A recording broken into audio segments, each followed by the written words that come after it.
course, the Benedict Wong Cinematic Team. We're here with Danny Elfman. Hello. Hi.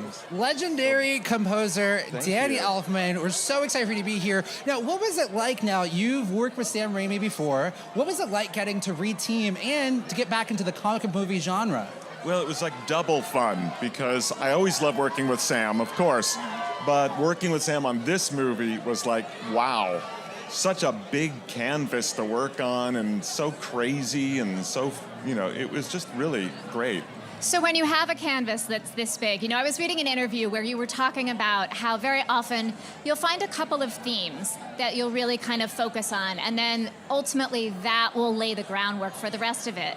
Is that how you worked on this film? Was there a particular character that came to you first?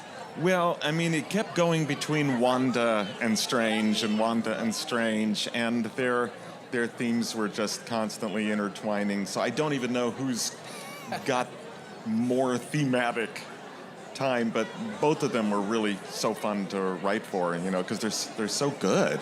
I'd ask you about which Wanda and which Strange, but we know you can't answer that, so... I'm not even sure I can answer that. Right.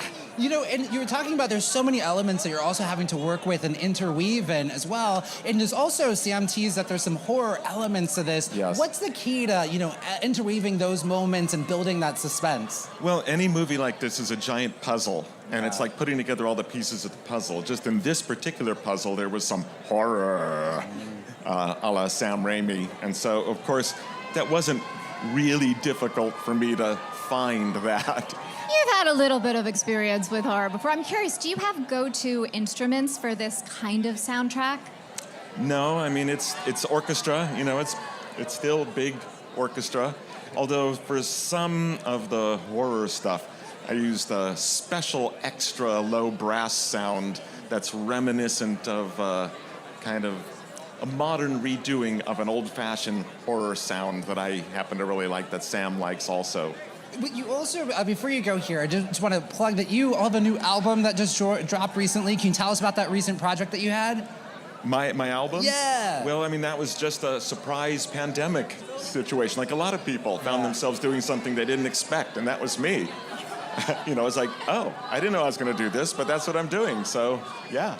And that's the amazing thing about this business. It's one artistic adventure after another. Yes. Yes. Yes. And obviously, those of us who are writers or composers, when we're stuck into quarantine, have a slight advantage over, everybody else. We just dig into that thing that we were thinking about in the back of our heads, and I guess that's what happened with me, so... Well, we're no longer in quarantine. We have an amazing group of fans out here, so we're going to send you on your way so that you can bask in the adulation that they have for you. Thank you for stopping by and talking to the fans. My pleasure. My pleasure. Have a great time tonight. Thanks. So great. Thank you, Danny Elfman. And the party just continues to grow. The party just gets better and better and better. Absolutely. We Come on over have... here.